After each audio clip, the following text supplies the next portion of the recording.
वक्फ शुरू करूं।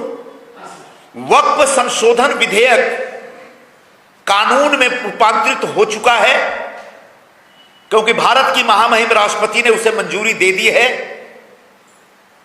अब इस कानून के खिलाफ अगर किसी के मन में कुछ है और किसी को लगता है यह भारत के संविधान की व्यवस्थाओं के खिलाफ है, तो आप ज्यादा से ज्यादा कोर्ट में जा सकते हैं, इसको चुनौती दे सकते हैं और कोर्ट के फैसले का इंतजार कर सकते हैं। लेकिन इस कानून के खिलाफ रास्ते पे उतरकर लोगों को भड़काने और दंगा भड़काने की धमकी देने से बाज आइए। ऐसा तमाम दंगाई प्रवृत्ति के जो जिहादी वृत्ति के लोग हैं उनसे हमारी अपील है। महाराष्ट्र में वक्फ की प्रॉपर्टियों के बारे में तमाम जो जायदाद है उसके बारे में सरकार की तरफ से एक विस्तृत रिपोर्ट आनी चाहिए। संभव हुआ तो एक व्हाइट पेपर जैसी व्यवस्था करिए और पूरे महाराष्ट्र के लोगों को बताइए कि पूरे महाराष्ट्र में वक्फ की कितनी प्रॉपर्टी है, कितनी जायदाद है और आज किस हाल में है। मेरी जानकारी के हिसाब से 90,000 से ज्यादा संपत्ति, 90,000 एकड़ से ज्यादा भूमि महाराष्ट्र में वक्फ के अधीन है और इसमें लगभग 23,000 जायदादें हैं। इन जमीनों पर, इन जायदादों पर किसका कब्जा है, खासकर कांग्रेस वालों ने अवैध तरीके से कैसे कब्जा कर रखा है, इसका खुलासा सरकार को करना चाहिए। 1960 के बाद से, बल्कि उससे पहले से भी कह सकते हैं, लगातार आज तक महाराष्ट्र में कितनी प्रॉपर्टियों को वक्फ के अधीन डाला गया और उसको कैसे नाजायज तरीके से कांग्रेस वालों ने अपने कब्जे में रखा है। बड़े बड़े जो व्यापारी मानसिकता के मौलवी मौलाना हैं, कहीं पर्सनल आप बोर्ड वाले हैं, कहीं उलेमा काउंसिल वाले हैं, उन लोगों ने कैसे अपने कब्जे में वक्फ की प्रॉपर्टी रखी है,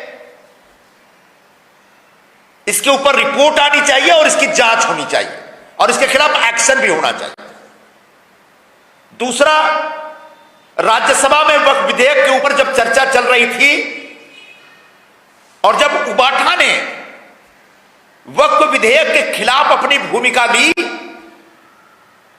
जो कि शिवसेना प्रमुख बाला साहब ठाकरे की भूमिका के एकदम खिलाफ थी, तब राष्ट्रवादी कांग्रेस के अध्यक्ष और वहां पर राज्यसभा के सदस्य प्रफुल्ल पटेल ने उबाठा वालों को बाला साहब की भूमिका की याद दिलाई। इससे वो लोग तिलमिला गए। चाहते तो तार्किक तौर पर जवाब दे सकते थे, लेकिन जिस तरीके से संजय राउत ने बाहर निकल करके मीडिया के सामने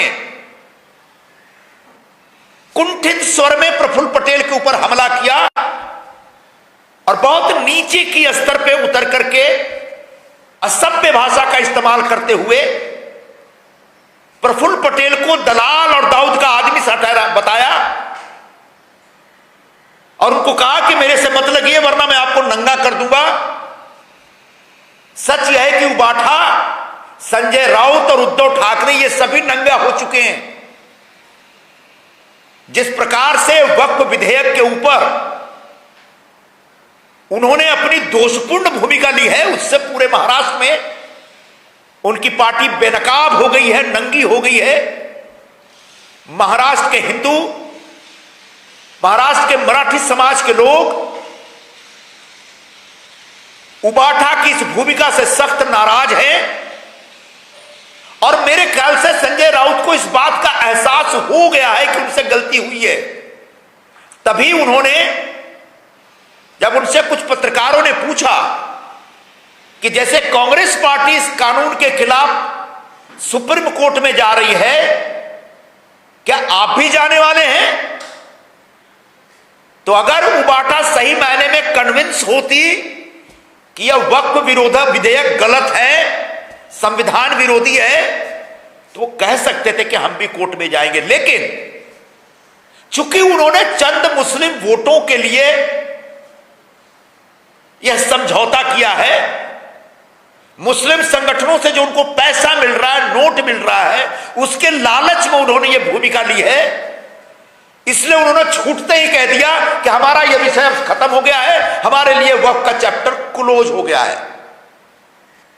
जो मुस्लिम समाज के लोग उद्धव ठाकरे को मुसलमानों का मसीहा बताने में लगे हैं, उनको मैं याद दिलाना चाहूंगा कि देखिए, सिर्फ लिप सर्विस थी पार्लियामेंट में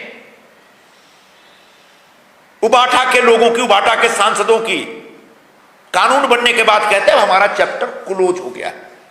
इसका मतलब उबाटा को इतना एहसास हो गया है कि वो बुरी तरह से नंगे हो जाएंगे, हो गए हैं। तो आप दूसरे को क्या नंगा करेंगे, आप खुद ही नंगे हो चुके हैं। जिस प्रकार से आपने वक्फ विधेयक के ऊपर अपनी भूमिका दी। आखिरी बात,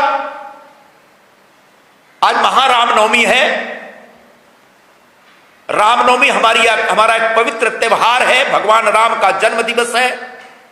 पूरे देश में लोग बड़े उत्साह और जोश के साथ, भक्ति और आस्था के साथ आज का त्योहार मनाते हैं। देश भर में रामनवमी की जुलूस निकलते हैं, शोभा यात्राएं निकलती हैं।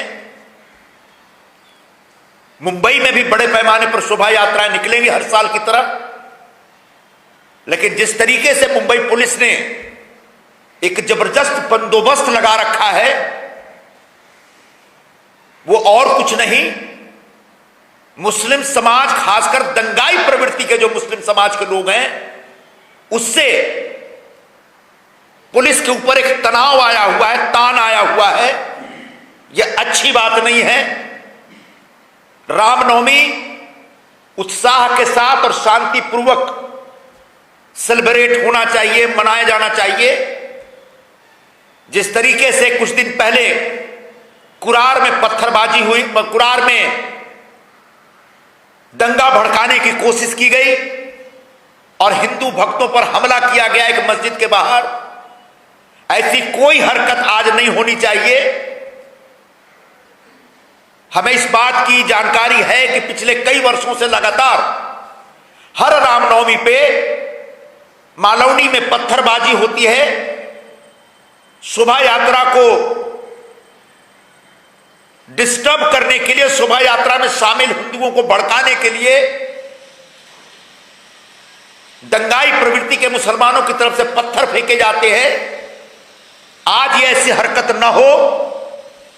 यह त्योहार पूरी तरह से शांतिपूर्वक मनाया जाए। जितनी जिम्मेदारी हमारी है, उतनी जिम्मेदारी मुंबई के मुस्लिम समाज के लोगों की भी है। एक और बात, आखिरी बात बोल देता हूं। परसों मैंने जब वक्फ कानून के खिलाफ कुछ दंगाई और जिहादी प्रवृत्ति के मुसलमानों ने धमकी दी कि वो शाहीन बाग करेंगे, तो मैंने उसका जवाब देते हुए कहा था कि हम लोग, अगर आप शाहीन बाग करेंगे तो याद रखिए सरकार जालियांवाला बाग भी कर सकती है। इसमें मुस्लिम समाज जबरदस्त तरीके से भड़का है। मैं सर्वसामान्य मुस्लिम समाज को कहना चाहूंगा कि वह बयान आपके लिए नहीं है। आप इस देश की मिट्टी से प्रेम करते हैं, आपके ऊपर हमको गर्व है, आप अपने मजहब में विश्वास करते हैं, आप अपने काम धंधे में ध्यान देते हैं, दो रोटी कमाते हैं, खुद के जीवन को संवारते हैं, अपने परिवार को संभालते हैं। वह जो बयान है, पूरे देश में जो दंगा भड़काने के लिए लालायित रहते हैं मुस्लिम समाज के कुछ लोग, जो जिहादी प्रवृत्ति के हैं, जिनकी ऐसी हमेशा तमन्ना रहती है कि हिंदू मुस्लिम विवाद बनता रहे, दंगे होते रहे, दंगे फसाद होते रहे, ऐसे जिहादियों के लिए यह स्टेटमेंट था। क्योंकि एक बार कानून बन गया तो उस कानून का पालन करना भारत के हर नागरिक का धर्म है। और अगर उस कानून पर आपको ऐतराज है तो उसके लिए जो एक वैधानिक तरीका है वो सिर्फ इतना है कि आप कोर्ट में जाकर के अदालत में उसको चुनौती दे सकते हैं। लेकिन अदालत में चुनौती देने के बजाय अगर आप रास्ते पे उतरकर तोड़ फोड़ करने की धमकी देने की हिमाकत करेंगे तो आपके खिलाफ सरकार और पुलिस भी सख्ती से पेश आएगी। इसलिए कृपया कर बाज आइए, ऐसा आप सभी से निवेदन है। शुरुआत में वक्फ संशोधन बिल का जिक्र किया और ये कहा कि किस तरीके से उबाटा ने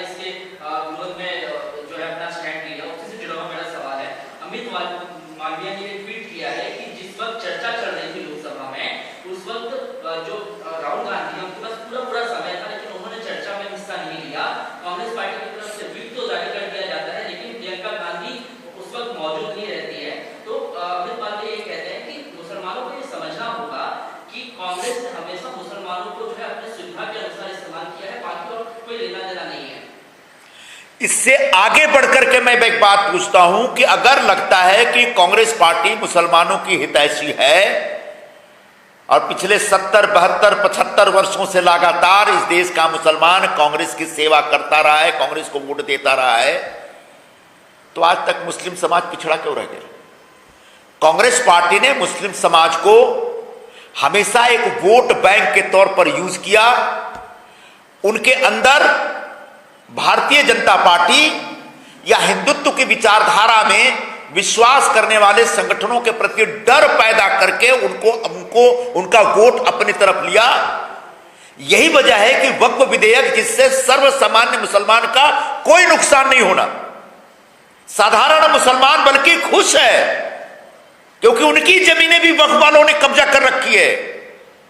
सामान्य मुसलमानों में खुशी की लहर है, लेकिन चंद मौलानाओं के दबाव में, जिनकी दुकान बंद होने वाली है वक्फ कानून बनने के बाद, उन मौलानाओं के लिए कांग्रेस ने एक लिप सर्विस की। ये सचमुच आश्चर्यजनक, दुखद और शर्मनाक है कि अगर आप सचमुच वक्फ विधेयक के खिलाफ हैं, आपको सचमुच लगता है केंद्र सरकार एक गलत कानून लेकर के आई है सदन में, तो कांग्रेस के सर्वोच्च नेता से लेकर नीचे के नेता तक सभी को संसद में होना चाहिए। उन पर उस विधेयक पर जो बहस चल रही है, बहस को सुनना चाहिए। अगर उसमें गलत है तो उसको पॉइंट आउट करना चाहिए। लेकिन क्यों स्वयं राहुल गांधी गायब हैं, प्रियंका गांधी गायब हैं, क्योंकि उनके अंदर इस कानून को बनाने की प्रक्रिया में हिस्सा लेने का कोई रुचि नहीं है, कोई इंटरेस्ट नहीं है।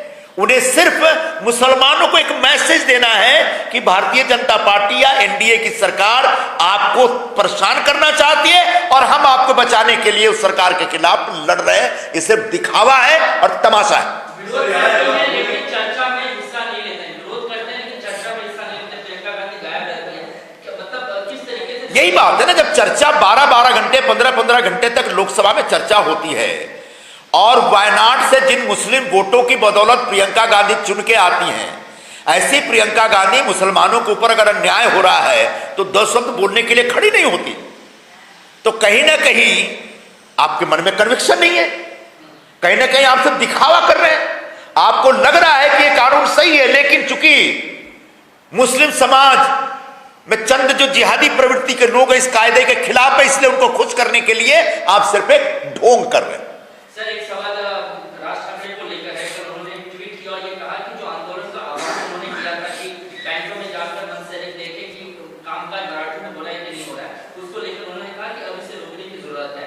आप क्या समझते हैं कि बीते एक हफ्ते में जिस तरीके से उत्तर भारतीयों को लेकर गुंडागर्दी को या बैंक कर्मचारियों को लेकर गुंडागर्दी और अब इस तरीके का ट्वीट कि हमें इस आंदोलन को बंद करना चाहिए, ये दबाव के कारण, क्योंकि खुद मुख्यमंत्री ने इस बात का जिक्र किया कि कानून सबके लिए बराबर है या एक मजबूरी है चुनाव को देखते हुए? देखिए, महाराष्ट्र में मराठी भाषा का मान सम्मान होना चाहिए। महाराष्ट्र के हर कामकाज में, सरकारी गैर सरकारी कामकाज में मराठी में बातचीत होनी चाहिए। मराठी भाषा का ज्यादा से ज्यादा इस्तेमाल होना चाहिए, इस पर किसी को भी दो मत नहीं है। ये जरूरत भी है यहां पे काम करने वाले लोगों की। ऐसे में मराठी भाषा के प्रयोग के नाम पर मनसे वालों ने पिछले हफ्ते जिस प्रकार की गुंडागर्दी की, वो सर्वथा आपत्तिजनक था।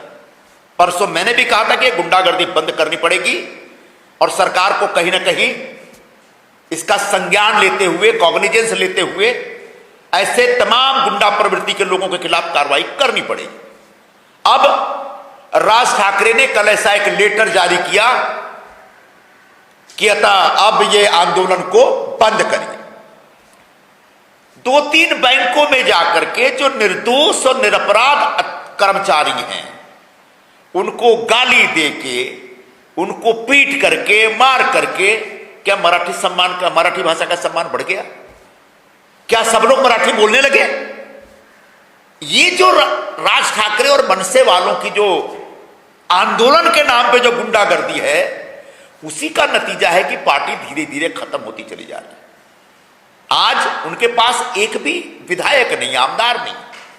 महाराष्ट्र के लोग इस प्रकार की हरकतों को स्वीकार नहीं करते। महाराष्ट्र के लोग चाहते हैं कि मराठी भाषा का इस्तेमाल प्रदेश में ज्यादा से ज्यादा होना चाहिए, लेकिन उसके लिए किसी गैर मराठी कमजोर आदमी को, किसी वॉचमैन को, डिमांड में काम करने वाले किसी कर्मचारी को, बैंक जो राष्ट्रीयकृत बैंक है जिसमें हर 2 साल पे लोगों के ट्रांसफर होते हैं पूरे देश में, जो गैर मराठी भाषी लोग आके यहां पे महाराष्ट्र के लोगों की सेवा कर रहे हैं, उनसे जबरदस्ती कहना कि तुम मराठी में बात करो, ये बेवकूफी है। और इससे न तो महाराष्ट्र का मान बढ़ेगा न मराठी भाषा का मान बढ़ेगा। मैं उनसे यही निवेदन करूंगा कि ऐसी हरकतें मत करिए। हां, ज्यादा है ना तो पूरे मुंबई में, महाराष्ट्र में मराठी भाषा सीखने के लिए कोचिंग सेंटर शुरू करिए ना। और जो गैर मराठी भाषी लोग जो नहीं बोल पाते उनको प्यार से बुलाइए और उनको कहिए कि बाबा इस तरह तिना मराठी सीख लो, और लोग सीखेंगे। लेकिन एक वॉचमैन गरीब आदमी 2 रोटी कमाने के लिए आया, वो कहां से मराठी सीखेगा? हाँ, एक वर्षों तक काम करेगा, सरकारी गैर सरकारी कामकाज में अगर शामिल होगा तो हो सकता है वो मराठी सीख जाए, लेकिन ये जोर जबरदस्ती से कोई मराठी नहीं सीख सकता।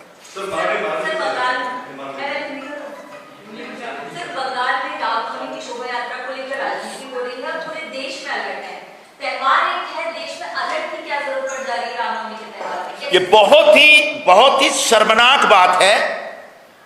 रामनवमी हमारा एक पवित्र त्योहार है, और जब आज पूरे देश के हिंदू भगवान राम का जन्मदिन मनाने के लिए पूजा पाठ करेंगे, नवरात्रि का अंतिम हवन करेंगे और उसके बाद शोभा यात्रा निकालेंगे हर साल की भांति, तब कुछ दंगाई और जिहादी प्रवृत्ति के मुसलमानों के कारण सरकारों को अलर्ट करना पड़ता है और पुलिस बंदोबस्त करनी पड़ती है। मुझे लगता है ये बहुत शर्मनाक है। हिंदुस्तान में हिंदू त्योहारों के मौके पर इस प्रकार की बंदोबस्त करने की मजबूरी पैदा करना, मुझे लगता है कहीं ना कहीं जिहादी प्रवृत्ति के मुसलमानों को फिर से सोचना पड़ेगा। वरना सरकारें जब सख्ती पेश करेंगी, सख्ती से पेश आएंगी, तब मत कहिएगा कि मजहब के नाम पर हमारे साथ अन्याय हो रहा है। तो उसी को जोड़ते हुए पश्चिम बंगाल में ये जो जिक्र कर रहे थे और रामनवमी की जो शोभा यात्रा निकाली जाती है, तो हाईकोर्ट को सशर्त जो है इजाजत दी गई है कि आप कुछ कंडीशंस के साथ शोभा यात्रा निकाल सकते हैं। ये कितना दुर्भाग्यपूर्ण है। मुझे ये सचमुच दुर्भाग्यपूर्ण बात है कि हिंदुस्तान में हिंदुओं को अपनी शोभा यात्रा निकालने के लिए कोर्ट में जाना पड़ रहा है। इससे ज्यादा शर्मनाक बात क्या हो सकती है? और उसका कारण यह है कि सेकुलरिज्म के नाम पे, सर्वधर्म समभाव के नाम पे जिस प्रकार से मुस्लिम वोटों की पैंपरिंग करते हैं लोग और मुस्लिम वोटों के दबाव में आकर के हिंदुओं को दबाने की कोशिश करते हैं और षड्यंत्र करते हैं, उसका नतीजा आज पश्चिम बंगाल की सड़कों पे दिख रहा है।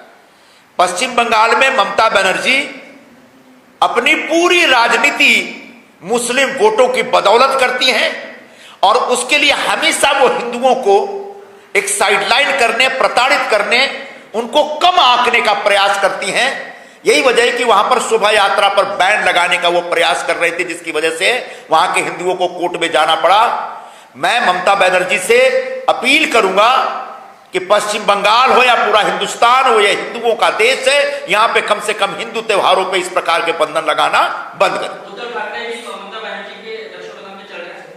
उद्धव बिल्कुल, इसमें क्या शक है भाई?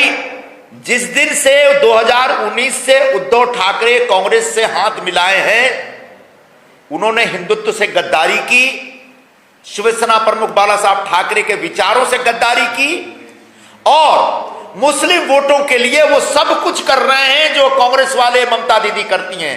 तो एक नए कांग्रेसी और नए ममता दीदी बनकर के उद्धव ठाकरे महाराष्ट्र में स्थापित हो रहे हैं। ये पूरे महाराष्ट्र को दिख रहा है।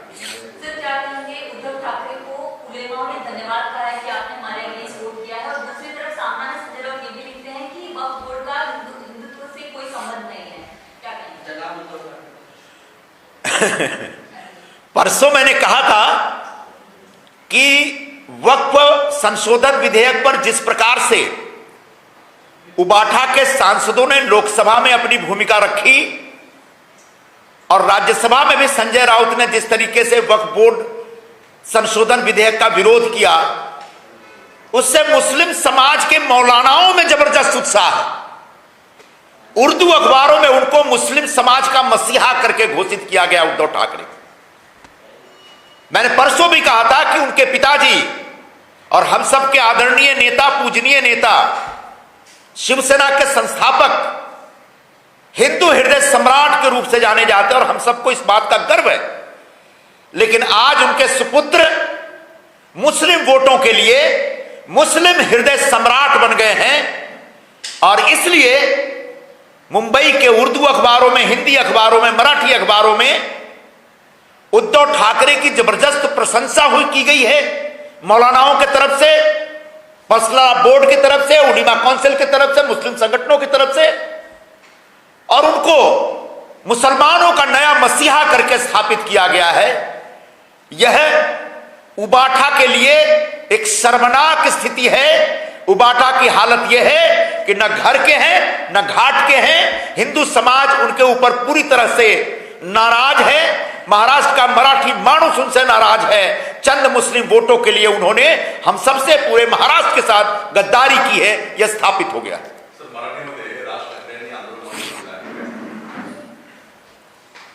महाराष्ट्रात मराठी भाषाचा मान राहिला पाहिजे। महाराष्ट्रात राहणारे जे लोक आहेत सर्वांना मराठी भाषामध्ये बोलला पाहिजे। मराठी भाषाचा सरकारी आणि गैर सरकारी कामकाजात जास्तीत जास्त वापर झाला पाहिजे, याच्यावर काहीही दुमत नाही, काही विवाद नाही, कोणालाही आक्षेप नाही। पण याच्यासाठी गेल्या आठवड्यात ज्याप्रमाणे मनसेचे कार्यकर्त्यांनी गुंडगिरी केली तो चुकीचा आहे। आमचा विरोध त्या गुंडगिरीवर आहे। आम्ही परवा महाराष्ट्र शासनाचे निवेदन केला होता की तुम्ही इंटरव्हीन करा, तुम्ही दखल घ्या आणि मनसेवाल्यांनी सांगा की मराठी भाषा सन्मान आम्ही करू इच्छितो, पण मराठी भाषासाठी बँकेत जाऊन जो निरपराध लोक आहेत त्यांना जबरन असं सांगणार की तुम्ही मराठी बोला, नाही तर तुम्हाला आम्ही चोपणार, त्यांना शिवीगाळ करणार। हा एक चुकीची परंपरा आहे, महाराष्ट्राची संस्कृतीच्या विरोधात आहे। मी राज ठाकरेला धन्यवाद देतो की तुम्ही काल एक पत्र जारी करून मनसेचे कार्यकर्त्यांचे आवाहन केलेलं आहात की आता आंदोलन थांबवा। तो आंदोलन नाही, तो गुंडगिरी होता। पण माझ्या मनात एकच प्रश्न आहे की 2-3 बँकेत जाऊन त्याचे काम करणारे कर्मचाऱ्याला कानफाटात मारून काय आता सगळे तुमचा जो विषय निष्पन्न झाला का आता महाराज सगळे मराठी बोलू लागले का? हा चुकीचा प्रक्रिया आहे, तरीका आहे। तुम्हाला जर नक्की एवढा मनात मराठी भाषासाठी प्रेम आहे तर तुम्ही महाराष्ट्रात आणि मुंबईत मराठी भाषा शिकण्यासाठी कोचिंग सेंटर सुरू करा आणि जे काही गैर मराठी भाषिक आहेत, अमराठी भाषिक आहेत, त्यांना प्रेमाने बोलवून मराठी शिकण्याची आता तुम्ही कोचिंग द्या। कारण महाराष्ट्राचे लोक मराठी भाषावर प्रेम करतात, पण मराठी भाषाच्या नावाने लोकांबरोबर मारहाण करणं त्यांना पसंत नाही आहे, ते त्याच्या विरोधात आहेत। महाराष्ट्राची अशी संस्कृती कधीही नव्हती।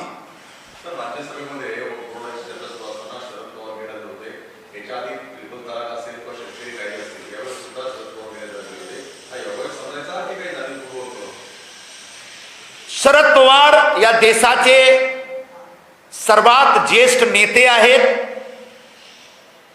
त्यांना काय खरं आहे काय खोटं आहे याची जाण आहे। ते एनडीएच्या विरोधात आहेत, महाविकास आघाडीमध्ये आहेत, तरी त्यांना असं वाटलं की वक्फ सुधारणा विधेयक सर्वसामान्य मुस्लिम समाजाच्या विरोधात नाही। वक्फ सुधारणा विधेयक वक्फच्या नावाने जो लूट खसोट चालू आहे त्याच्यावर नियंत्रण करण्यासाठी आणि वक्फ बोर्डाच्या कामकाजामध्ये एक पारदर्शक आणण्यासाठी आणि त्यांना एक योग्य गव्हर्नन्स उपलब्ध करण्यासाठी आहे, यासाठी त्यांनी या विधेयकाचं समर्थन केला. त्यांचा मी अभिनंदन करतो. पण त्यांची भूमिकामुळे महाविकास आघाडीमध्ये एक मोठी फूट झालेली आहे. महाविकास आघाडी पूर्वीपासून कमजोर झालेली आहे. आता शरद पवारची भूमिकामुळे अजून MVA कमजोर झालेली आहे असं आम्हाला दिसतो. दुसरा प्रश्न असा आहे की तुम्ही आता म्हटलात की काँग्रेसच्या नेत्यांनी वक्फच्या जमिनी राखल्या. काही नेते लक्षात आहे का तुमच्या, कारण तुम्ही सुद्धा काँग्रेसमध्ये होता, राहिलेले आहे, कोणी नाव सांगू शकाल? मी नाव सांगू हे चांगला नाही वाटेल. मी महाराष्ट्र शासनाला मी अपील करतो की संपूर्ण महाराष्ट्रात 90,000 एकड़ पर्यंत पासून जास्त भूखंड वक्फच्या नावाने ज्यांनी कब्जा केलेला आहे आणि 23,000 मालमत्ते ज्यांच्या कब्जात आहे, अखत्यारीत आहे, त्याची एक सविस्तर रिपोर्ट सादर करा. आणि ज्याप्रमाणे काँग्रेसवाल्यांनी और मोठे मोठे मौलानांनी वक्फच्या नावाने प्रॉपर्टी हडपलेली आहे त्यांची चौकशी सुरू करा आणि त्यांच्या विरोधात कारवाई करा. आम्ही कोणी मस्जिदच्या विरोधात नाही, दरगाहच्या विरोधात नाही. त्या त्यांची पवित्र स्थळे आहेत, त्यांचा सन्मान झाला पाहिजे. पण वक्फच्या नावाने खूप सारे असा मालमत्ता मोठे मोठे मौलाना आणि काँग्रेसच्या नेत्यांनी हडपलेली आहे, त्याच्या विरोधात कारवाई झालीच पाहिजे.